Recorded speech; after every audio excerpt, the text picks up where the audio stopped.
मुच्यते। पूर्णस्य पूर्णमादाय पूर्णमेवावशिष्यते। ॐ शान्ति शान्ति शान्तिः। राम जय जय राम। श्री राम जय जय राम। श्री राम जय जय राम। श्री राम जय जय राम। श्री राम जय जय राम। श्री राम जय जय राम। श्री राम जय जय राम। श्री राम जय जय राम। श्री राम जय जय राम। श्री राम जय जय राम। श्री राम जय जय राम। श्री राम जय जय राम। श्री राम जय जय राम। श्री राम जय जय राम। श्री राम जय जय राम। बोले सच्चिदानंद भगवान की जय।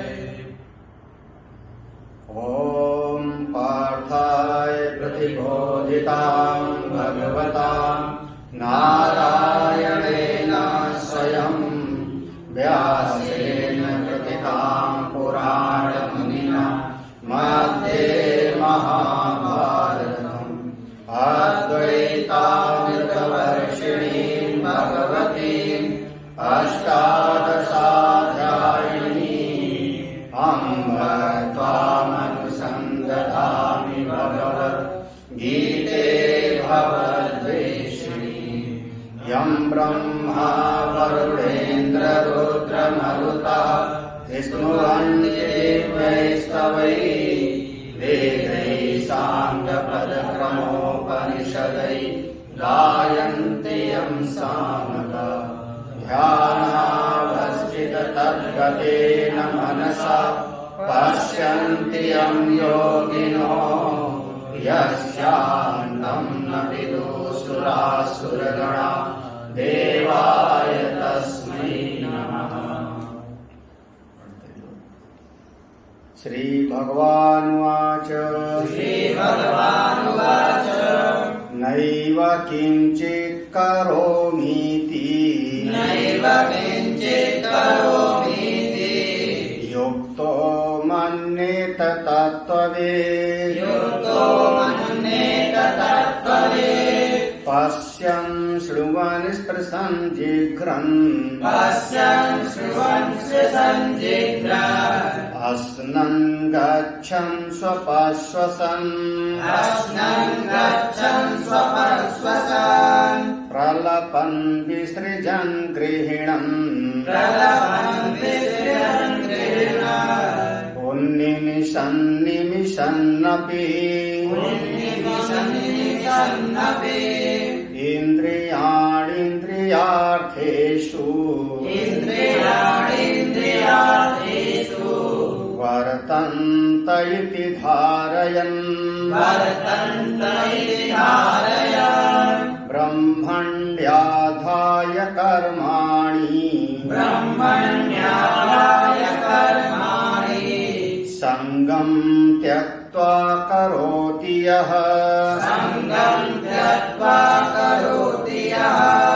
लिप्यते न स पापेन पद्मपात्रमिवाम्भसा।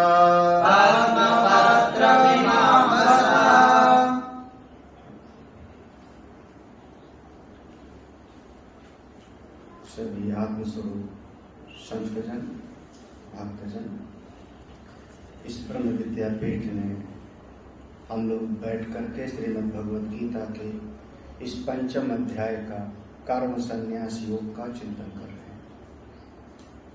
जैसा कि इसका नाम है कर्म संन्यास योग, भगवान ने इसमें दो प्रकार का उपदेश दिया। एक जो तत्ववेत्ता महापुरुष है, ज्ञान के साथ में जो संन्यास को भी धारण किया हुआ है, कर्म संन्यास ज्ञान के साथ में, उसकी दृष्टि है कि मैं कुछ भी करता नहीं हूं, शरीर आदि अपना काम करता है लेकिन मैं तो अकर्ता ही। जो निष्काम कर्मयोगी है वो ईश्वर अर्पण बुद्धि से शास्त्र के विधि निषेध का पालन करते हुए किसी भी प्रकार की फल की कामना चित्त में नहीं है और अपना कार्य करता रहता है। तो ऐसा निष्काम कर्मयोगी भी किसी कर्म से लिपायमान नहीं होता और तत्ववेत्ता सन्यासी भी किसी शरीर के द्वारा किए गए कर्म से लिपायमान नहीं होता। तो इस फल की दृष्टि से तत्ववेत्ता सन्यासी और निष्काम कर्मयोगी दोनों को हमने अर्जुन एक कहा। ये निष्काम कर्मयोगी भी लिपायमान नहीं होगा तो आगे बढ़ के तत्व ज्ञान प्राप्त करके जीवन मुक्त हो जाएगा। संसारी आदमी जो स्वार्थ और अहंकार प्रेरित कर्म करता है उसका तो बार बार जन्म और मृत्यु होना ही होना है, वो तो आवागमन में रहेगा। ये जो तत्ववेत्ता है, यहाँ पर अब प्रतिपाद्य जो सूत्र होगा, वो क्रिया करते हुए भी वो किसी भी कर्म से लिपायमान नहीं होता। कर्म करते हुए भी किसी भी कर्म से उसका कोई संसर्ग नहीं। किसका? तत्ववेत्ता सन्यासी का और निष्काम कर्मी। तत्ववेत्ता सन्यासी की दृष्टि में है कि सब इस व्यवहारिक जगत में होता है, देखना सूंघना शरीर आदि करता है, मैं अकर्ता हूं। जो कर्मयोगी है उसकी दृष्टि में है कि सब ईश्वर भाव से समर्पित होकर कर्म करता है, इसलिए वो भी लिपायमान नहीं और ये भी कर्म से कोई संसर्ग नहीं होता। तो कैसे करते हैं देखो, केवलम सत्व शुद्धि मात्र फलम एवं तस्य कर्मणा स्यात्। कह रहे हैं जो निष्काम कर्मयोगी है उसका निष्काम कर्म से केवलम सत्व शुद्धि मात्र फलम, निष्काम कर्म योग से उसका अंतःकरण शुद्ध हो जाएगा। क्यों अंतःकरण शुद्ध हो गया? क्योंकि अंतःकरण मूल रूप से सात्विक है, मूल रूप से शुद्ध है, वो पांचों महाभूतों के सत्व गुण से बना हुआ है, तो सात्विक है ही। जो दोष थे अंतःकरण में आगंतुक थे, बाहर से संबंध बना था तो अंतःकरण में दोष आ गए थे। अब उसका बाहर से जो संबंध था वो टूट गया, परमात्मा से संबंध बन गया, तो बाहर के जितने आगंतुक दोष थे अपने आप किनारे हो गए, अंतःकरण शुद्ध हो जाएगा। और इसीलिए उसकी दृष्टि क्या होती है, ये देखो अगले श्लोक में कहते हैं, कायेन मनसा बुद्ध्या केवलैरिन्द्रियैरपि योगिना कर्म कुर्वन्ति संगं त्यक्त्वात्मशुद्धये।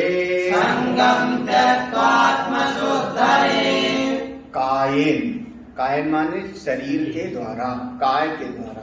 तो जो ये कर्मयोगी है, यहाँ पर नीचे है ना योगिना माने निष्काम कर्मयोगी। तो निष्काम कर्मयोगी कर्म कुर्वन्ति, योगिना कर्म कुर्वन्ति, निष्काम कर्मयोगिना कर्म कुर्वन्ति।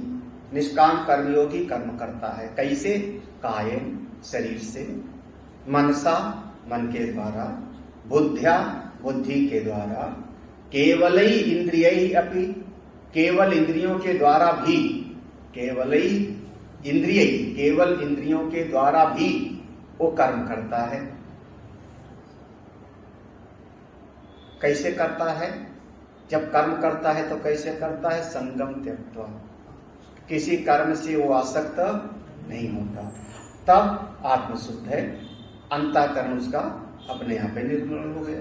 तो यहाँ पर जो केवल शब्द है, उस केवल शब्द को भगवान भाष्यकार कहेंगे, सबके साथ लगाओ, केवलैहि कायेन, केवल शरीर के द्वारा ही कर्म करता है, भीतर से कर्ता भाव नहीं लाता।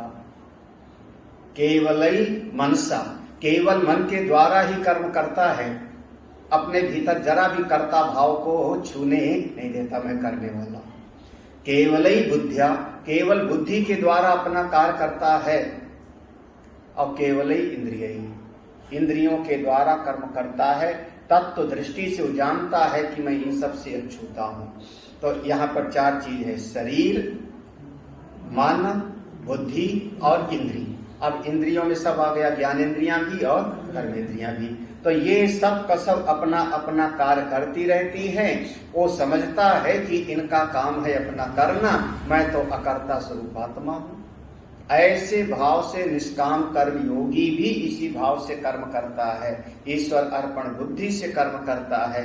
आसक्ति कहीं है नहीं तो अंतःकरण शुद्ध हो जाता है। योगिना कर्म कुर्वन्ति संगम त्यक्त्वा आत्म शुद्धे, ये पंक्ति बहुत प्रसिद्ध है। ऐसे कर्मयोगी लोग, निष्काम कर्मयोगी लोग कर्म करते हैं, आसक्ति नहीं है, कहीं पर ममत्व ही नहीं बनाते। किया भूल गए, किया भूल गए। कायेन देहेन मनसा बुद्ध्या च केवलै ममत्व वर्जितै ईश्वरा एव कर्म करोमि न मम फला इति ममत्व बुद्धि शून्यै इंद्रियै अपि केवल शब्द कायादि अपि प्रत्येकम संबध्यते सर्व व्यापारेषु ममता वर्जनाय। कायेन माने देहेन, शरीर के द्वारा। कायन शब्द है तो उसका अर्थ हुआ इस शरीर के द्वारा।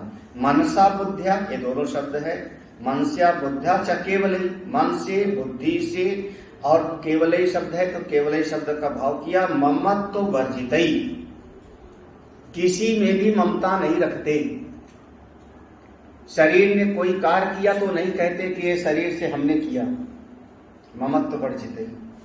मन में कोई स्तुति का पाठ किया तो ये नहीं कहते मैंने किया।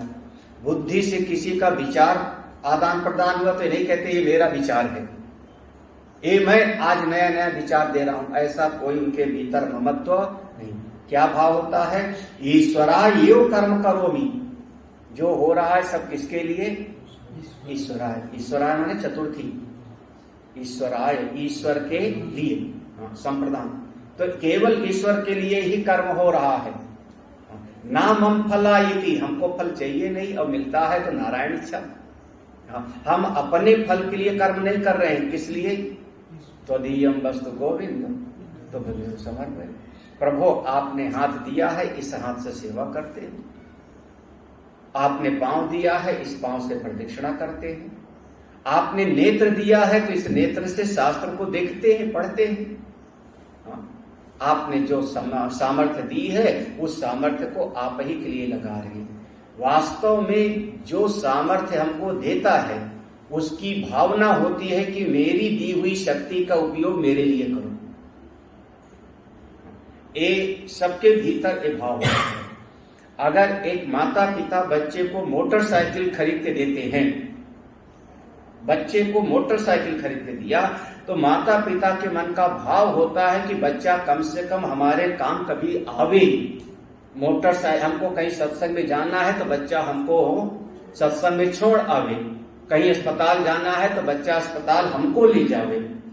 और अगर बच्चा मोटरसाइकिल पाके और भूल जावे माता पिता को तो फिर उसको हम कहेंगे कृतघ्न है, एहसान फरा मुझसे। अगर माता पिता ने कोई शक्ति दिया है, अगर सरकार ने आपको कोई सामर्थ्य दिया है, भारत सरकार ने, तो भारत सरकार चाहती है कि आप अपनी सामर्थ्य का उपयोग उसके लिए करो। ठीक उसी प्रकार से भगवान ने हमको शक्ति दी है, हाथ में, पांव में, इंद्रियों में, मन में, तो भगवान चाहते हैं इसका उपयोग करो मेरे लिए।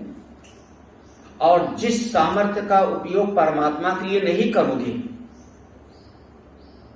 फिर भाई अगर कोई हमारे परिवार में अगर कोई व्यक्ति है, हमको कोई चीज खरीद के दिया, भावना है कि मेरे कभी काम आवे, और 1 बार 2 बार 3 बार हुआ, मैंने कहा सत्संग में छोड़ आओ बेटा, और उसने नहीं छोड़ा हमको, तो घर के लोगों की तो ममता होती अलग बात है, परिवार के लोगों में मोह होता है एक अलग बात है। बच्चा कहता है हमको टाइम नहीं है। लेकिन हम महात्मा लोग अगर सामर्थ्य दिए हैं और कोई कहेगा बहाना बनाया तो हम उसकी मोटरसाइकिल छीन लेंगे, कल से चाबी रख देना, तुम्हारे काम की नहीं है। क्यों? सामर्थ्य मैंने तुमको दिया था तो इसलिए कि इस शक्ति का उपयोग मेरे लिए करना, और तुमने मेरे लिए उपयोग नहीं किया तो फिर आपको ये शक्ति देने की जरूरत नहीं।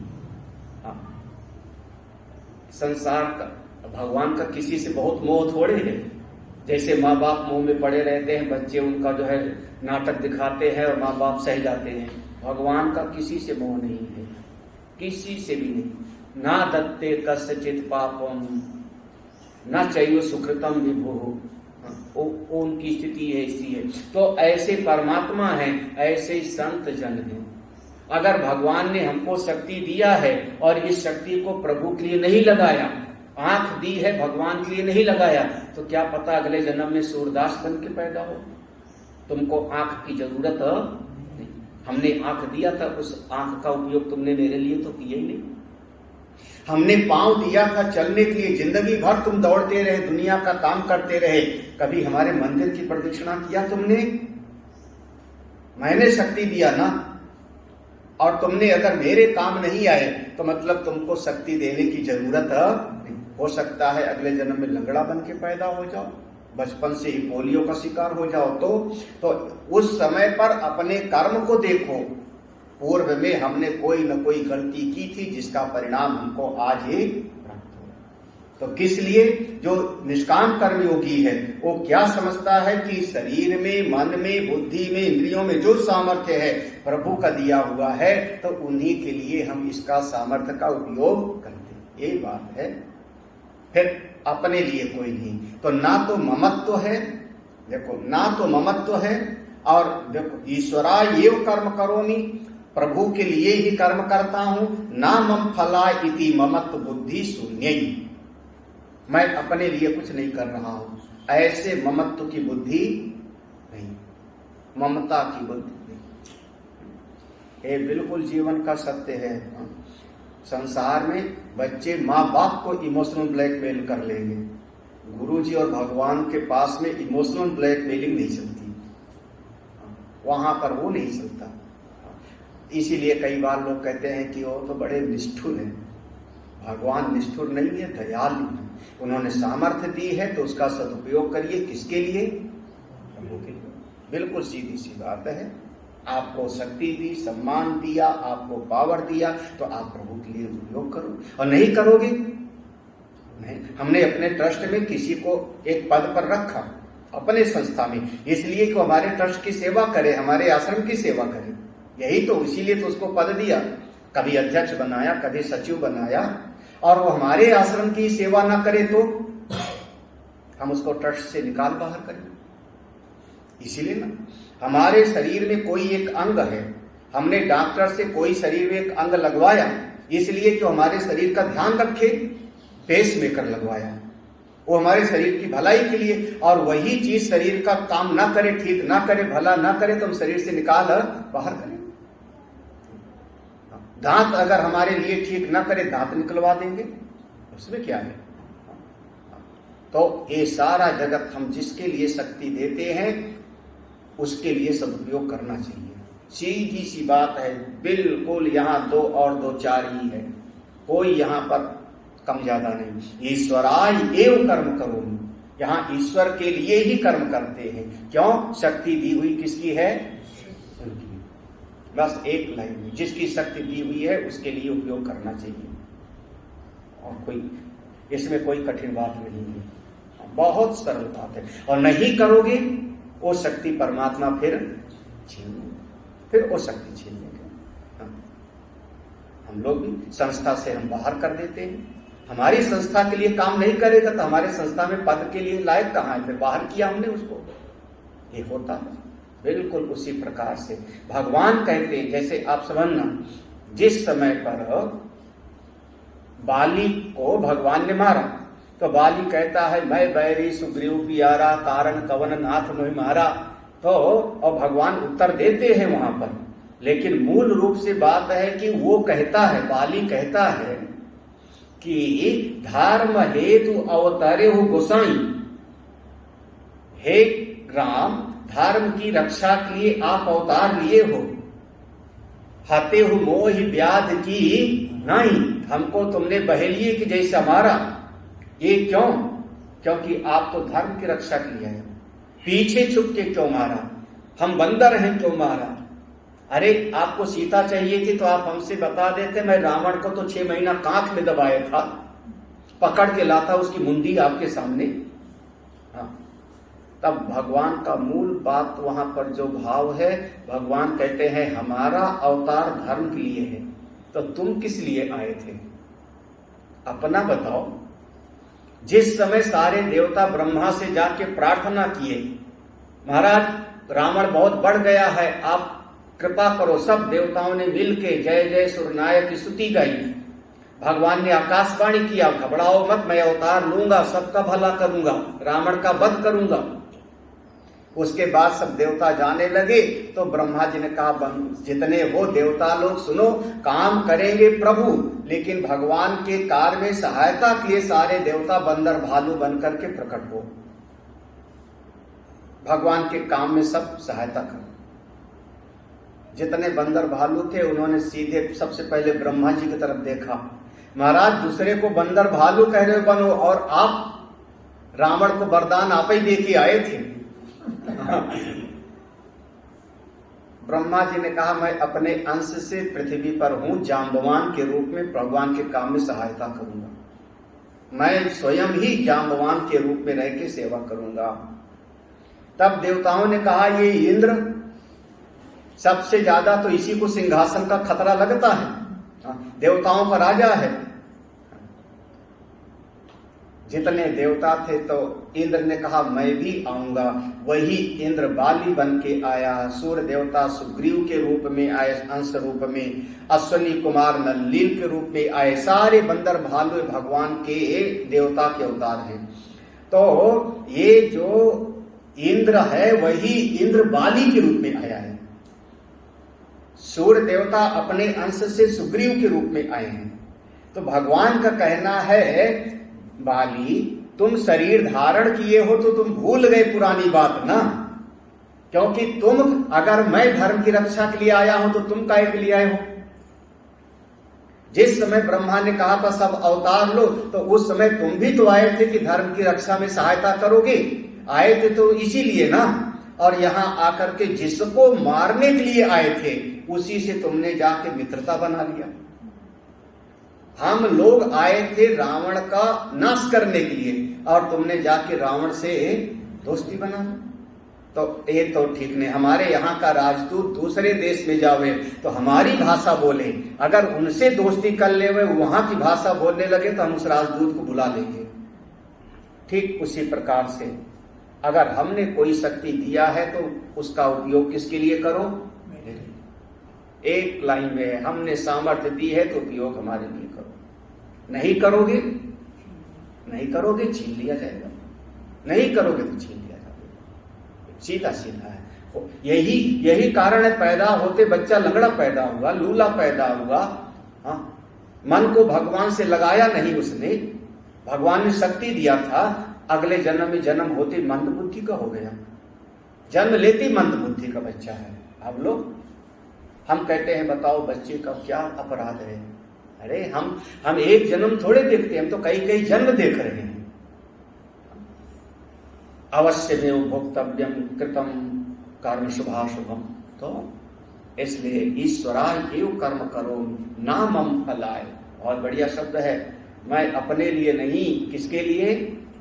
प्रभु के लिए, उनके लिए।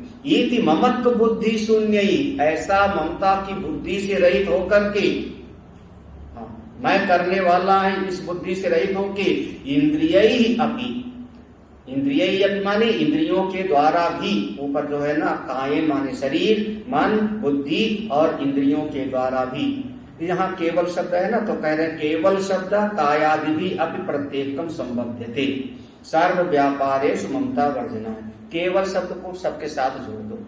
कायादि भी केवल शरीर से कर्म करता है, केवल मन से कर्म करता है, केवल बुद्धि से कर्म करता है, केवल इंद्रियों के द्वारा। केवल माने बस केवल इंद्रियां काम कर रही, शरीर काम कर रहा है, वो कर्ता भाव से बिल्कुल किनारे है, ना आसक्ति है ना कोई फल चाहिए, दोनों से रहित है। सर्व व्यापारेषु ममता वर्जनाय, समस्त व्यवहार में उसकी कोई ममता नहीं है। ऐसा योगिनः कर्मिणः कर्म कुर्वन्ति, ऐसा योगी कर्म को करता है। संगम त्यक्त्वा, आसक्तियों को छोड़ करके, संगम त्यक्त्वा माने फल विषयम, ऐसे ही हमको फल मिले इस आसक्ति को छोड़ करके, हमारी प्रशंसा हो, हमारी प्रशंसा रूपी फल मिले, हमारा सम्मान रूपी फल मिले, ऐसी आसक्ति को छोड़ करके, संगम त्यक्त्वा फल विषय। हम कर्म करते हैं, फल चाहे जो हो, चाहे सफलता हो, चाहे सफलता हो, चाहे हानि हो, चाहे लाभ हो, प्रभु का है, उनका काम है। फल आत्म शुद्ध है, सत्व शुद्ध है इत्यर्थ। ऐसा जब कोई साधक कर्म करेगा तो उसका अंतःकरण पूरी तरह से शुद्ध हो जाएगा। बहुत साफ साफ है। योगी न माने कर्म योगी, निष्काम भाव से कर्म योगी।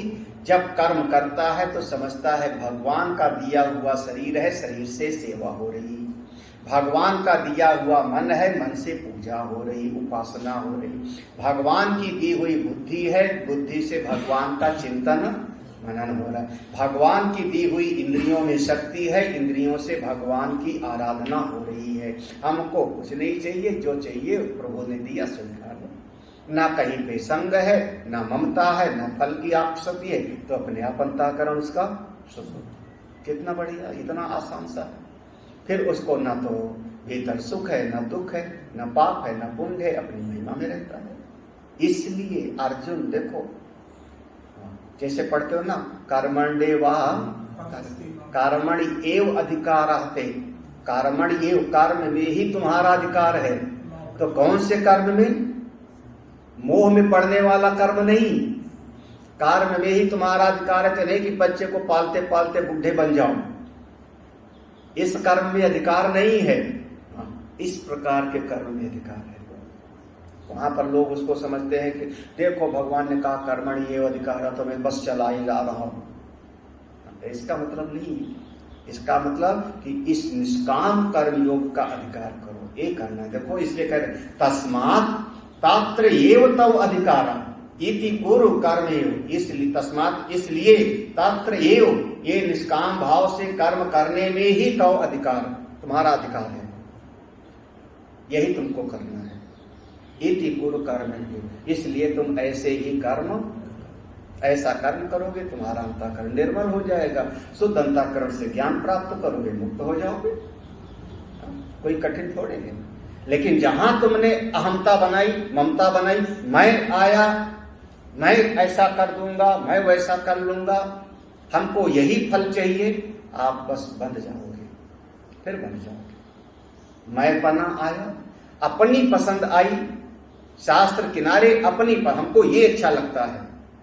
शास्त्र ने तो मना किया है कि उस चीज को मत खाना, शास्त्र ने मना किया है ना कि इस चीज को मत खाना, और हमको लगता है कि ये हमको पसंद है, तो आया कौन बीच में? फिर मैं पना आ गया, मैं पना आ गया, फिर आप बंद होगे, फिर आप संसारी बन जाओगे, फिर संसारी बन जाओगे ईश्वर भाव से।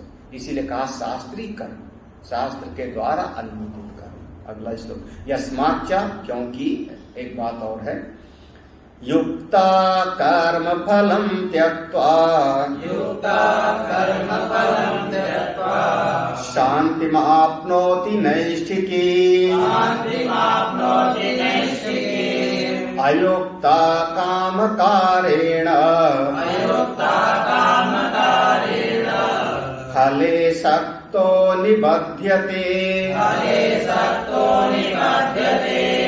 युक्ता, युक्ता शब्द को लगाओ, पहले कहा था 2-3 श्लोकों में, योग युक्तो, योग युक्तो मुनिर ब्रह्मा न चिरेण अधिगच्छति। हाँ, तो योग युक्त माने निष्काम कर्म भाव से युक्त हो रहने वाला, निष्काम भाव से निष्काम कर्म योगी, वह जो वर्णन आया था। तो युक्त कर्म फलम त्यक्त्वा, ऐसा निष्काम भाव से कर्म करने वाला, कर्म फल की आशा को छोड़ करके, हमको क्या चाहिए एक किनारे। हाँ, और शास्त्र ने बताया है तो कर्म करता रहता है। हाँ, हमको फल की बात नहीं है। हम संध्या बंदन करते हैं, किसी ने कहा क्या मिलेगा तुमको गायत्री जाप करने से? गायत्री जाप करते हो रोज सवेरे, क्या फायदा? हमने कहा फायदा तू सोच, बड़ी बुद्धि तेरी है, बनिया के जैसे हिसाब तुम करो, हमको हिसाब नहीं, हमको तो शास्त्र ने कहा है गायत्री का जाप करो तो मैं करता हूं। कर्म फलम त्यक्त्वा माने हमको कर्म के फल की कोई परवाह नहीं, शास्त्र ने कहा है तो मैं करता हूं, हमारे गुरु जी ने कहा है तो मैं करता हूं। श्रद्धा का स्वरूप बताया था ना, शास्त्रेषु गुरु वेदांत वाक्य, गुरु जी ने बताया है तो मैं करता हूं, शास्त्र ने बताया है तो मैं करता हूं। फायदा क्या होगा तो विचार कर, ये हमारा विषय है नहीं, ये हमारा विषय है, इसका नाम है कर्म फलम त्यक्त्वा, कर्म फल किनारे हो गया। अब ऐसा कोई अगर साधक होता है तो शांतिम आपनोति, शांतिम आपनोति, उसको परम शांति प्राप्त होती। आपनोत माने प्राप्त कर लेता है, नैष्ठिकी माने पक्की वाला, पक्का वाला, दृढ़ शांति, परम शांति को प्राप्त करता है। फिर अगर ऐसा कोई है तो वह परम शांति को प्राप्त करता है। अब नीचे देखो, ऊपर हुआ योग उक्तो, जो निष्काम भाव से कर्म योग कर रहा है, नीचे कौन हो गया? अयुक्त। अब इस संसारी वाले ले आओ, कर्म में दो विभाग किया था ना शुरुआत में, याद है? एक संसारी कर्म कर रहा है, एक शास्त्र के अनुसार कर्म कर रहा है। तो संसारी वाले का देख लो, अयुक्ता, अयुक्ता माने जो निष्काम भाव से नहीं कर रहा है, वो कैसे काम करेगा? काम कारण, काम कारण माने कामना से युक्त होके, उसको चाहिए इसलिए करता है, उसके मन में फल की कामना बैठी हुई है तब करता है, हमको ये फल मिलेगा तो ये करूंगा, ये फल मिलेगा तो ये करूंगा। अब शास्त्र ने कहीं पर ऐसा नहीं लिखा कि मजार में जाके पूजा करो, मजार में जाके चादर चढ़ाओ, हमारे शास्त्र में तो किसी में नहीं लिखा, 4 वेद से शास्त्र में कहीं नहीं लिखा। लेकिन जीव के भीतर अपनी कामना आ गई तो चलो हम जा रहे हैं कहां पर? अमुक अमुक जगह पर मजार को भी चादर चढ़ाओ। कौन से शास्त्र में लिखा है? क्यों कर रहे हो? बोले काम कार्य, हमने सुना है कि उस मजार पर चादर चढ़ाने से हमारी कामना बड़ा दौड़ा जा रहा है, हमारा हिंदुए मूर्ख बन के दौड़ा जा रहा है, दूसरे को क्या कहे? जितनी दरगाह है वहां मुसलमान कम जाते हैं, हिंदुए हमारे ही ज्यादा जाते हैं। क्यों?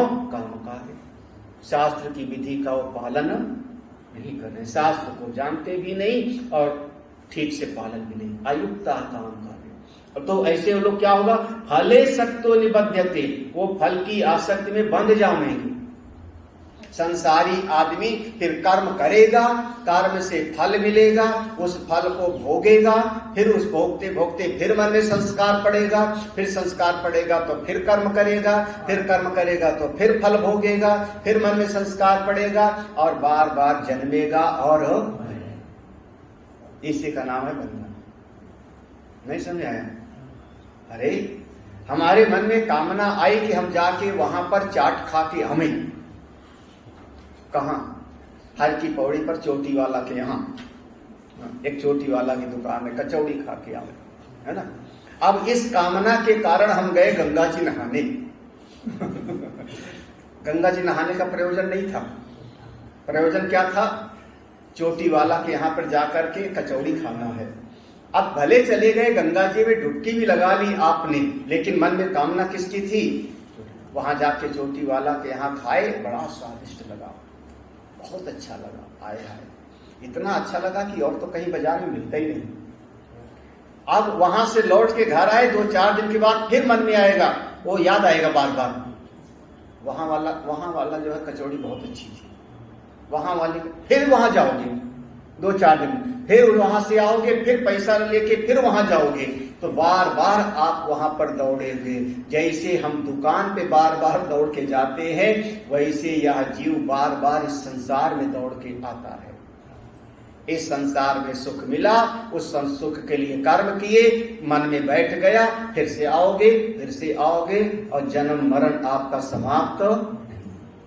ये कर्म करूंगा तो ये फल मिलेगा, ऐसा काम करूंगा तो ये फल मिलेगा, बस उसी में जीव चिपका रहता है। युक्ता कर्म फलम त्यक्त्वा, इस प्रकार से ऐसा आगे का वर्णन करते हैं। भाव देख लो, जो योग युक्त है वो कर्म फल की आशा को छोड़ करके कर्म फल की आशा के बगैर अपना कर्म करता रहता है। बस वही है उसका ईश्वराय, भगवान के लिए, प्रभु के लिए, प्रभु के लिए। है तो बात बहुत बढ़िया, लेकिन समझ में आ जावे तो देखो, युक्त है ना, तो उसको करें युक्त ईश्वराय कर्मणि नामं फला इति एवं समाहिता सन कर्म फलम त्यक्त्वा परित्यज्य शांति मोक्ष आख्यम आपनोति नैष्ठिकी निष्ठायाम भवाम। करें युक्त माने फिर से वही शब्द आया ना, ईश्वराय कर्माणि, किसके लिए कर्म कर रहा है? ईश्वर के लिए। ठीक है, समझ आ रही बात की नहीं है? समझ आ रही है? आप लोग जैसे आश्रम में रहो तो कभी सोचो स्वामी जी की इच्छा से कर्म करें। अपनी इच्छा लाते हो तभी गड़बड़ होता है। अपनी इच्छा लाया, हमको ये पसंद है, गड़बड़ हो गई, बिल्कुल गड़बड़ हो गई। जो शक्ति देव, जो आश्रम में रखने वाले हैं, उनको जो अच्छा लगता है वो करेंगे। उनके लिए तो हमको कमरा दिया, हमको खाने का व्यवस्था दिया, वस्त्र की व्यवस्था दिया, श्रेष्ठ से श्रेष्ठ ज्ञान, श्रेष्ठतम ज्ञान, इससे बढ़ के और कोई ज्ञान नहीं ब्रह्म विद्या से। श्रेष्ठतम ज्ञान, श्रेष्ठ सम्मान, श्रेष्ठ रहने की व्यवस्था, श्रेष्ठ भोजन की व्यवस्था, और उसके बाद शिष्य कहे गुरु जी से कि महाराज आपने किया क्या मेरे लिए? आपको पता नहीं, हमको ये चीज पसंद नहीं, हम ऐसा करेंगे, तो फिर वही गड़बड़ हो जाता है। आप कहते हो ना, बड़े भाग मानुष तन, भगवान ने श्रेष्ठ शरीर दिया आपको, भारत भूमि में जन्म दिया, इतना बढ़िया कि आपकी पांचों इंद्रियां ठीक ठाक काम कर रही हैं। इससे ज्यादा भगवान की कृपा और क्या होगी? आपको सत्संग का अवसर दे दिया, और उसके बाद भी अगर जीव के भीतर भ्रम होए, भगवान ने मेरे लिए क्या किया, हम तो भगवान की नहीं सुनेंगे, हम तो अपनी मर्जी की करेंगे, तो फिर जन्मो और मरो, फिर तो संसारी वाले हो गए, आयुक्त हो गए। फिर युक्त नहीं हुए, कौन हो जाओगे? आयुक्त हो जाओगे, आयुक्त हो गए।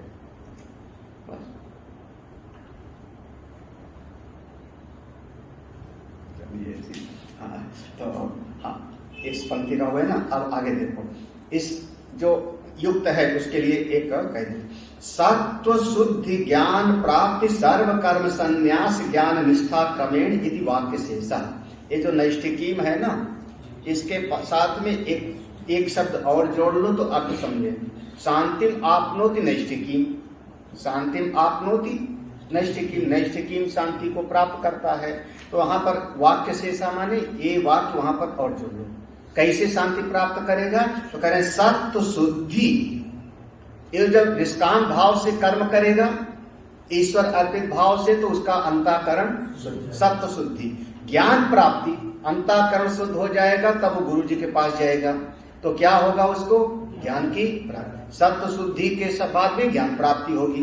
ज्ञान प्राप्त हो गया तो सर्व कर्म संन्यास, तो सर्व कर्म का संन्यास कर देगा। अब संसार में कहीं पर उसका मन नहीं लगेगा।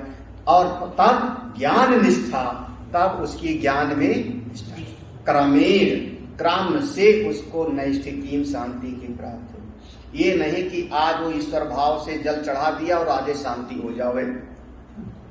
कई बार ऐसा होता है ना, आज हम प्रयाग में जाके स्नान किए, भगवान को अर्पित करके, हनुमान जी महाराज जय हो आपकी, और अभी शांति मिल जाओ। नहीं, अभी आप हनुमान जी की पूजा कर रहे हो, इससे आपका सत्व शुद्धि होगी, अंतःकरण शुद्ध हो जाएगा। फिर ज्ञान के लिए जाना, संत के पास ज्ञान प्राप्त होगा। जब ज्ञान प्राप्त होगा, फिर संसार का बहिर्मुखता समाप्त हो जाएगी, तब आपको परम निष्ठा की प्राप्ति होगी। ये वाक्य से सामान्य, इतना वाक्य और जोड़ोगे तब अर्थ समझ में आएगा। अब नीचे वाला का देखो, जो निष्काम कर्मयोगी नहीं है, संसारी वाला है, संसार में रचा पचा है, वो कैसे है? या तो पुनः अयुक्ता असमाहिता काम कारेण करणम कारः कामस्य कारः काम कारः तेन काम कारेण काम प्रेरित तया इत्यर्थ। करें यह तो जो कोई भी ऐसा समझो पुनः दूसरी तरफ से अयुक्तः, अयुक्त है माने असमाहितः, अयुक्ता माने उसका मन समाहित नहीं, भगवान से लगा नहीं है। असमाहिता माने भगवान से जुड़ा नहीं है। यही है ना, जैसे युक्त है, युक्त माने जुड़ जाना, तो उसका हृदय भगवान से जुड़ा है। अयुक्ता माने उसका हृदय भगवान से जुड़ा नहीं, तो ईश्वर अर्पण भाव से काम नहीं करता, भगवान की प्रसन्नता के लिए काम नहीं करता। जब भगवान की प्रसन्नता के लिए नहीं काम करेगा तो जो काम करेगा किसके लिए? फिर अपने लिए ना, इसी का नाम है काम कार्य। अब वो भगवान की प्रसन्नता के लिए नहीं करता, किसकी प्रसन्नता के लिए? ये करने में हमको अच्छा लगता है, ये खाने में हमको अच्छा लगता है, ये पहनने में हमको अच्छा लगता है, तो उसको मन में आएगा हमको हमको, मैं खुश होता हूं, तो इसी का नाम है काम कार्य, अपने लिए करता है। हाँ? और एक जगह पर लिखा था ना, जो अपने लिए ही बनावे और खुद खावे वो क्या खाता है? पाप खाता है। केवलाभो भवति केवलादि भुंजते ते तो हम पापा एक पचंत आत्म, वो वाला हो गया ना, खुद बनावे, अपनी पसंद का बनाए और खुद खावे। अब न जाने कहां पर लिखा है, कौन से शास्त्र में लिखा है कि पिज्जा को खाओ, पिज्जा खाओ, मैगी खाओ, कौन से शास्त्र में लिखा है? हाँ भाई, हमारे शास्त्र में लिखा है, गीता में 3 प्रकार का भोजन होता है, सात्विक, राजसिक और तामसिक, है ना, वहां पर पढ़ लो। तो जो बासी है, जूठा मीठा है, हाँ, वो सब कौन सा हो गया? यातयामम गतरसम, यातयाम जिसका रस चला गया है, गतरस बहुत दिन से रखा हुआ है, वो कौन सा हो गया? तामसिक हो गया। उच्छिष्ट है माने कोई ने कोई जूठा कर दिया है, वो कौन हो गया? तामसिक हो गया। तामसिक, हाँ, तो आप बताओ फिर। और क्या खा रहे हो? बोले मैगी खाओ, 2 मिनट में बन जाती है। हाँ?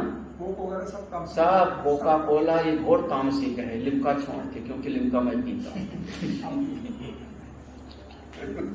तो अब चाहे जो समझ लो आप लोग, तो ये जो पूरा का पूरा, क्यों फिर भी मौका पाओगे तो जा करके जो है ना, जाने कहाँ मैगी और क्या, पास्ता, मोमोज, पेटीज, राम राम, ना जाने किसका बना हुआ है, कहाँ का बना हुआ है। जैसे चाइनीज नाम है वैसे उनके नाम। हाँ, वो जो झींगा और चींटी खा जाते वही बनाए होंगे। राम राम, और लोगों को वही पसंद है। ये सब का सब तबोगड़ी, ये सब किसको पसंद है? अच्छा, भगवान को भोग लगा के खाना, पिज्जा को भगवान को भोग लगाओ, यही तो भगवान के लिए कर्म करना है ना। युक्त हमारे किसके लिए कर्म कर रहा है? ईश्वर है। तो भगवान को भोग लगा के पिज्जा खाओ, भगवान को भोग लगा करके फिर मैगी चाटो, पास्ता, मोमोज। चलो गुरु जी को पहले खिला के खाओ। अरे ना, गुरु जी को दिखाओगे चोरी से खाऊंगा। हाँ, यही ना, गुरु जी को पता ना लगे, भगवान को भोग नहीं लगाएंगे, चुपके से खा लेंगे। मतलब क्या हो गए आप? कौन हो गए? काम कार्य। इसी को विस्तार में कह रहे हैं, कारणम कारः कामस्य कारः। यहाँ पर 2 शब्द है ना, काम कार्य है। तो कह रहे हैं कारणम कारः, कारणम माने इंद्रियों के द्वारा जो करते हैं, कामस्य काम के लिए, काम के साथ में जो करते हैं उसी का नाम है काम कारः। इसी का नाम हो गया काम कारः। जो अपने लिए कर्णों के द्वारा, इंद्रियों के द्वारा अपने लिए ही करता है, उसी का नाम हुआ कामकार। और ऐसे भाव से जो काम करता है उसका नाम है काम कार्य। अपनी कामना के लिए, मतलब काम प्रेरित तया, अपनी इच्छा से प्रेरित होकर के कर्म करना। हम अपनी इच्छा वही शब्द है, जो हमको अच्छा लगता है वो हम करें, हमारे मन को जो पसंद आता है, भगवान की पसंद का नहीं। ऐसे आदमी को समझो अयुक्त है, संसारी है। ये आदमी का अंतःकरण शुद्ध नहीं होगा। आगे और स्पष्ट देखो, लिख दे, बिल्कुल स्पष्ट। मम फला इदम करोमि कर्म इति, समझ लो सब मम फलाय, इसका फल हमको मिले, इसीलिए इदम करोमि कर्म, इस कर्म को मैं इसलिए कर रहा हूं क्योंकि इसका फल मुझको मिले, इसका भाव से फिर इति एवं फले सक्तो निबद्धते, वो बंधा ही रहेगा, जन्मेगा मरेगा। इसलिए भैया बड़े प्यार से भगवान कह रहे हैं अतः, इसलिए तुम युक्तो भव, ये अयुक्त मत बनो। कौन बनो? युक्तो बनो। समझ आ रहा है कि नहीं? अयुक्त की युक्त, अयुक्त माने संसारिक कर्म करने वाला, युक्त माने हाँ ईश्वर भाव से कर्म करने वाला, ईश्वर अर्पित से बुद्धि से कर्म करने, ये वाला युक्तो भाव, ये आशीर्वाद है। सुखी भाव, चिरंजीवी भाव, वो वाला जैसे देते हो युक्तो भाव। हे भाई साधक, युक्त हो जाओ परमात्मा से, योग युक्त हो जाओ, अपनी मर्जी का मत करो। अब आगे का जो सूत्र है बहुत बढ़िया है। या तू परमार्थदर्शी सा, जो तत्ववेत्ता है उसकी कैसी दृष्टि है। आगे कहते हैं सर्वकर्माणि मनसा, सर्वकर्माणि मनसा, सन्न्यस्यास्ते सुखं वशी, सन्न्यस्यास्ते सुखं वशी, नवद्वारे पुरे देहि, नवद्वारे पुरे देहि, नैव कुर्वन्न कारयन्, नैव कुर्वन्न कारयन्, सर्वकर्माणि मनसा, सर्वकर्माणि मनसा, सन्न्यस्यास्ते सुखं वशी, सन्न्यस्यास्ते सुखं वशी, नवद्वारे पुरे देहि, नवद्वारे पुरे देहि, नैव कुर्वन्न कारयन्, नैव कुर्वन्न कारयन्। इस श्लोक का शब्द का अर्थ देख लो, थोड़ा भाव इसका कहना है। सर्व कर्माणि, समस्त कर्मों को, ये परमार्थदर्शी की बात है। ऊपर लिखा ना, यह तू परमार्थदर्शी, जो तत्व को ठीक ठीक समझता है, तत्व ज्ञानी कैसा है। सर्व कर्माणि, समस्त कर्मों को, सारे कर्म, शरीर से वाणी, कायिक, वाचिक, मानसिक, जितने सब कर्म को मनसा संन्यास्य, मनसा संन्यास माने मन से संन्यास करना। मन से संन्यास करने का मतलब वही है, मन से संन्यास करने का मतलब वही है। जैसे यज्ञ में कहते नहीं, इदम इंद्राय इदम न मम, ये बोलते हो ना, इदम इंद्रा, ये जो आहुति दिया हमने किसके लिए? इंद्र के लिए। फिर बाद में कहा इदम न मम, अब ये मैंने अपने लिए नहीं दिया, मम माने मैं अपने लिए नहीं दिया, ये किसके लिए दिया आहुति?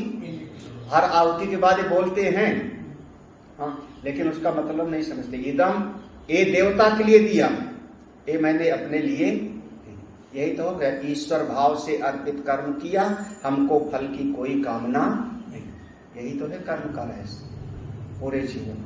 वो यज्ञ में हर बार बोल देते हैं, उसका मतलब नहीं समझते। इदम, ये जो आहुति दिया प्रभु के लिए, मैंने अपने लिए नहीं। तो ईश्वर अर्पित से कर्म किया और मन में कोई फल की चाह नहीं, बस यही तो है। इसी का नाम है संन्यास। सर्व कर्माणि मनसा, मन से, ये मन से निकल गया ना, मन में कर्म किया, मन से हमने कहा प्रभु आपकी मर्जी, हमको चाहिए। जब इस भाव से है तो आस्ते, हाँ आस्ते, बसी, बसी ये विशेषण है, जिन्होंने अपने मन आदि को बस में कर लिया है। ऐसे महात्मा, ऐसे ज्ञानी जो सबको बस में कर लिए हैं। हाँ, बसी को वहां से लगाना, जहां कहा था विजितात्मा देहेंद्रिया, एक श्लोक था विजितात्मा जितेंद्रिया, वहां पर देखोगे तो 7वां श्लोक, योग युक्तो विशुद्धात्मा विजितात्मा जितेंद्रिया, है ना। तो वहां से तो वो जो ऐसा कर लिया है, योग से युक्त है, विशुद्धात्मा विजितात्मा जितेंद्रिय को, वो वशी है, वो सुखम आसते, ऐसा वशी सर्व कर्माणि मनसा संन्यास्य सुखम आस्ते, बड़े आनंद से सुख पूर्वक, आस्ते माने विराजमान है, बैठा हुआ है, आस्ते माने बैठा हुआ, बैठता है, अपने सुख में रहता है। कहाँ बैठता है? कहाँ बैठता है? तो कहते नव द्वारे पूरे में ही, जैसे आप घर में बैठे हो, जैसे आप कुर्सी पर बैठे हुए हो, आप आसन पर बैठे हुए हो ना, ऐसे वो कहाँ बैठता है? 9 दरवाजे वाले घर में। ये बहुत प्रसिद्ध श्लोक है, 9 द्वारे 9 दरवाजे वाले घर में बैठता है। अच्छा, बैठ करके फिर न एव कुर्वन्, कुछ करता भी नहीं, न कार्य, कुछ करवाता भी नहीं, ना कुछ करता है और ना कुछ, बस बैठा हुआ है अपनी स्थिति। ये तत्ववेत्ता की स्थिति है, तत्वज्ञानी ऐसे होते। समस्त कर्मों का शरीर आदि से जो क्रियाएं हो रही है उन सब को प्रभु को अर्पित करके, संन्यास्त करके, हमको कुछ चाहिए नहीं, करते हैं। और ऐसे महापुरुष इस 9 दरवाजे वाले घर में, जैसे हम संसार में घर में बैठते हैं, घर में बैठे तो आंधी पानी से बच गए, सर्दी गर्मी से बच गए, ऐसे महापुरुष लोग इस 9 दरवाजे वाले घर में बड़े सुखपूर्वक ना कुछ करते हैं ना कुछ करवाते हैं। इसलिए ना करते हैं, जब करते नहीं तो उनको कोई धर्म नहीं, करवाते नहीं तो कोई पाप पुण्य नहीं, अपने सुख में। महात्मा लोग हैं शरीर के भीतर, शरीर में बैठे हैं, लेकिन अपने आनंद में है, अपनी मौज में। ये तो कोई बिरला समझेगा भगवान की बात। एक आध पैराग्राफ पढ़ लेंगे। सर्वाणि कर्माणि, सर्वकर्माणि है ना, ये समास है। सर्वकर्माणि, सर्वाणि कर्माणि, सर्वकर्माणि संन्यस्य परित्यज्य नित्यं नैमित्तिकं काम्यं प्रतिसिद्धं च सर्वकर्माणि तानि मनसा विवेक बुद्ध्या कर्मादौ अकर्म संदर्शनेन संत्यज इत्यर्थः। आस्ते तिष्ठति सुखम। देखो, सर्वकर्माणि के लिए कह रहे हैं, सर्वाणि कर्माणि, सारे कर्मों को, उसी का नाम है सर्वकर्माणि, सारे कर्मों को। संन्यास माने परित्यज, समस्त कर्मों को त्याग करके। समस्त कर्म कितने? भगवान भास्कर ने गिनाया, नित्य, नैमित्तिक, काम्य और निषिद्ध। प्रतिषिद्ध माने निषिद्ध, ये 4 कर्म। नित्य माने वो कर्म जो हमको रोज करना चाहिए, नैमित्तिक कर्म जो हमको किसी निमित्त से, कहीं पर अमावस्या के दिन, पूर्णमासी के दिन निमित्त आ गया, संक्रांति का दिन आ गया, कहीं यज्ञ हो रहा है तो वो रोज यज्ञ नहीं होता, वहां जाना पड़ा, इसको कहते हैं निमित्त से। काम्य, कभी कभी अपनी कामना से कोई करने वाला कर्म होता है। प्रतिषिद्धम, कभी कभी कोई निषिद्ध कर्म कर लेता है। सर्व कर्माणि तानि मनसा, इन समस्त कर्मों को मन के द्वारा ही, मन के द्वारा माने क्या? विवेक बुद्धिया, मन के भीतर जो ज्ञान है उस ज्ञान शक्ति से। चौथे अध्याय का नाम दिया था ना, याद है? ज्ञान कर्म संन्यास योग। मतलब क्या कहा था? ज्ञानेन कर्म ज्ञान के द्वारा कर्म संन्यास ना, वही कह रहे हैं। विवेक बुद्धिया, ज्ञान की शक्ति के द्वारा कर्म आदौ, कर्म में, चारों प्रकार के कर्मों में, चारों प्रकार के कर्म में क्या देखते हैं? अकर्म संदर्शने। भगवान ने कहा था कर्मणि अकर्मयः, अकर्मणि च अकर्मया। तो कर्म में अकर्म को देखते, अकर्म संदर्शने संत्यज इत्यर्था, सबको त्याग करके तिष्ठति। यानी कहने का भगवान भाष्यकार का अर्थ है कि समस्त कर्म माने चारों प्रकार के कर्म, नित्य, नैमित्तिक, काम्य और निषिद्ध। एक और जोड़ लो अपनी तरफ से, प्रायश्चित कर। सबको ज्ञान के द्वारा, अब ज्ञान शक्ति से अपने मन के द्वारा सबको छोड़ करके। छोड़ कैसे दिया? क्या और भिक्षा नहीं मांगने जाएंगे? नित्य कर्म स्नान नहीं करेंगे क्या? कहेंगे करते हैं, लेकिन क्या दृष्टि है? कर्म में अकर्म। शरीर स्नान कर रहा है, मैं स्नान थोड़ी करता हूँ। शरीर को भूख लगी है, भोजन के लिए गया, मैं थोड़ी करता हूँ। तो कर्म में अकर्म देखना, इसी का नाम है कर्म का संन्यास। ऐसे करके ज्ञानी महात्मा लोग बड़े सुख पूर्वक विराजमान रहते हैं, अपनी महिमा में विराजमान रहते हैं। कर्म में अकर्म सब शरीर करता है, मैं तो आत्मा हूं। भाव देखना। अब इसका जो है इस पंक्ति का भाव दिखाते हैं भगवान। त्यक्त वांग मनः काय चेष्टो निरायासः प्रसन्न चित्त आत्मनः अन्यत्र निवृत्त बाह्य सर्व प्रयोजन इति सुखम आस्ते इति उच्यते। करें त्यक्त, त्यक्त माने त्याग दिया है, त्यक्त माने त्यागा गया है। किसको? वांग मन काय चेष्टा, वाणी के कार्य को, मन के कार्य को, शरीर के कार्य को, कायिक वाचिक मानसिक, है ना, तीनों प्रकार के कार्यों को छोड़ करके आप जब सब छोड़ दिया, कर्म में अकर्म को देख रहे हैं, तब अब कोई प्रयास ही नहीं रहा, मेहनत नहीं रही। निरायासा, निराशा माने वो नहीं कि खोदा पहाड़ निकली चुड़िया। ये संसारी लोग दिन भर काम करते हैं, सुख से खा भी नहीं पाते बेचारे।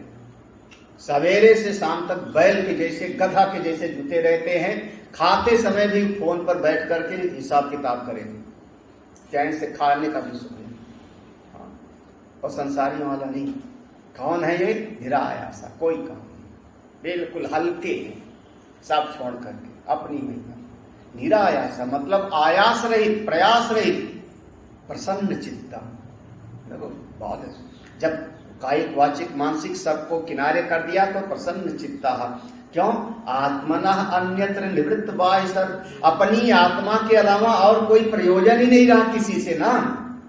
आत्मनः अन्यत्र, अपनी आत्मा के अलावा, आत्मा चेतन है, आत्मा मैं हूं, इसके अलावा ये संसार में जितने शब्द स्पर्श रूप रस गंध हैं, उनसे हमारा कोई प्रयोजन ही नहीं, कोई मतलब ही नहीं। मिले तो अच्छा, ना मिले तो अच्छा।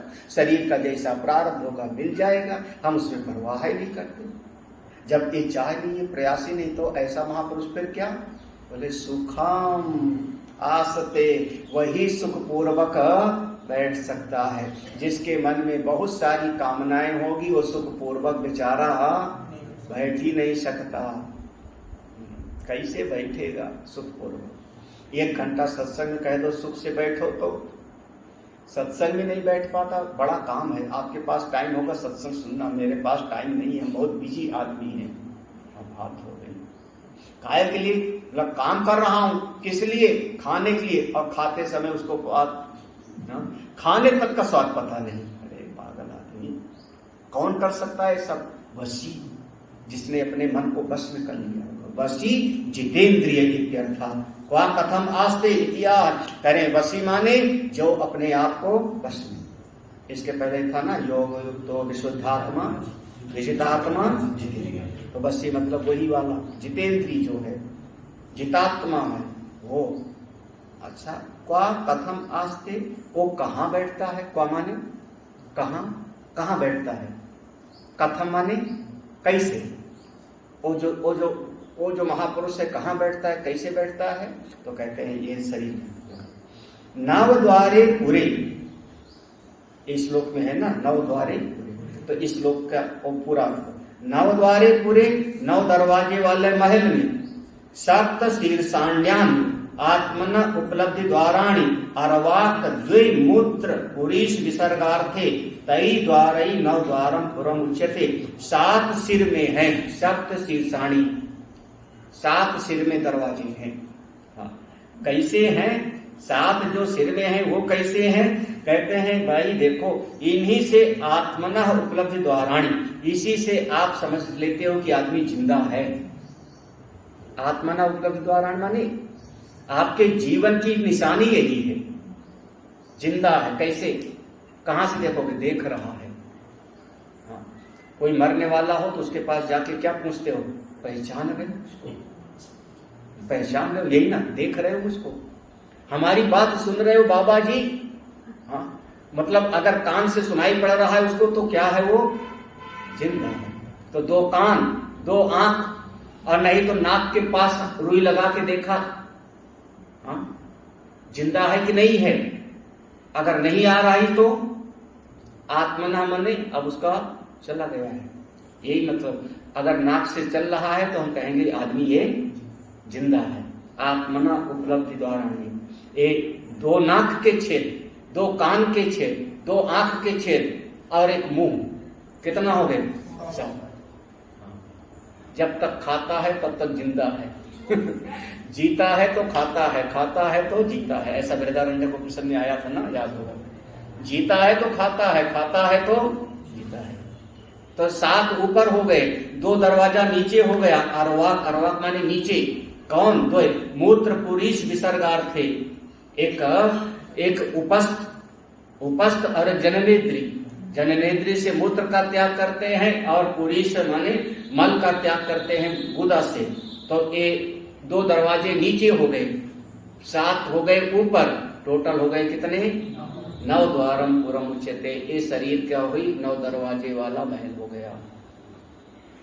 कठोपनिषद में 11 दरवाजे गिनाया है, तो वहां 11 में जो है एक नाभि और एक ये सब मूर्धा को गिन लो, बस इतना ही है, बाकी सब समान है। शरीरम पुरम इव पुरम आत्मैक स्वामिकम तदर्थ प्रयोजनैच इंद्रिय मनो बुद्धि विषयी अनेक फल विज्ञानस्य उत्पादकै पोरै इव अधिष्ठितम तस्मिन् 9 द्वारे पुरे देहि सर्व कर्म संन्यस्य आस्ते। देखो कह रहे शरीरम पुरम इव, जैसे घर में अंदर रहते हो आप, पुर माने महल, जैसे घर के अंदर महल के अंदर रहते हो, तो पुरम इव महल के जैसे ही ये शरीर है। जैसे महल का एक स्वामी होता है, घर का एक मालिक होगा, तो वैसे आत्मैक स्वामिकम, तो वैसे शरीर रूपी घर का भी एक स्वामी है। कौन? मैं, घर का स्वामी है। फिर जैसे घर किसके लिए है? घर का सुख घर नहीं ले पाता, घर का सुख कौन लेता है? घर का वैसे ही तदर्थ प्रयोजन ही, इस शरीर रूपी महल का एक स्वामी है। कौन? मैं, और उसी के लिए होता है। हम अपनी खुशी के लिए हाथ हिलाते हैं, अपनी खुशी के लिए पांव चलाते हैं, अपनी खुशी के लिए आंख को देखते हैं। तो इस शरीर का प्रयोजन किसका? इस शरीर का जो मालिक है उसकी खुशी के लिए, है ना। आत्मैक स्वामिकम, इस शरीर का एक स्वामी, फिर उसी के प्रयोजन के लिए इंद्रिय मनो बुद्धि विषयी, ये इंद्रिय मन बुद्धि से अपना अपना जो काम करते हो, अनेक फल विज्ञान, चाहे जितना ज्ञान प्राप्त करो शब्द स्पर्श रूप रसगंध का, चाहे जो प्राप्त करो, किसकी खुशी के लिए? उसी जीवात्मा के लिए। उत्पादकई पोरई अधिष्ठितम, जैसे पुर का स्वामी बैठता है ऐसे वो खास यहाँ का पूरा मुखिया बन के बैठा हुआ है। अच्छा, जैसे एक महल का राजा होता है, तो राजा होए और उसकी प्रजा ना होए तो काय का राजा? यही ना, प्रजा ना होए तो राजा काहे का? वक्ता होवे श्रोता ना होवे तो काय का श्रोता? ऑनलाइन भले मान लो ऑनलाइन लेक्चर माने कोई श्रोता दिखाई नहीं पड़ रहा, फिर भी हम सुनाए चले जा रहे हैं। तो अब श्रोता की अपेक्षा से वक्ता होता है ना। तो अगर ये महल का स्वामी है, पुर का स्वामी है राजा, तो उसका पुरवासी कौन है? प्रजा कौन है? बोले इंद्रिय मनोबुद्धि विषय, ये सब पुरवासी है। अनेक फल विज्ञान से, ये सब अलग अलग, जैसे पुरवासी क्या होते हैं? हुजूर आज ये आपको उपहार में लाए हैं, हमारे खेत में कद्दू पैदा हुआ था। एक ने कहा राजन, हे महाराजाधिराज, हमारे खेत में लौकी पैदा हुई थी, आपको उपहार में लाए हैं।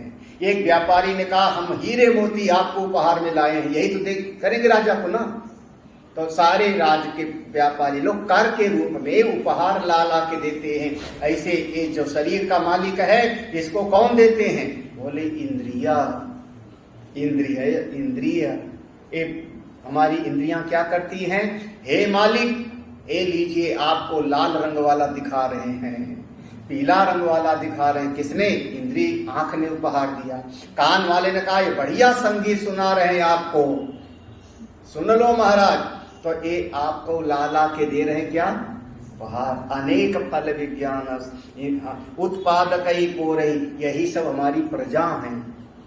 ये प्रजा हमको रोज रोज उपहार फल देती रहती है ना।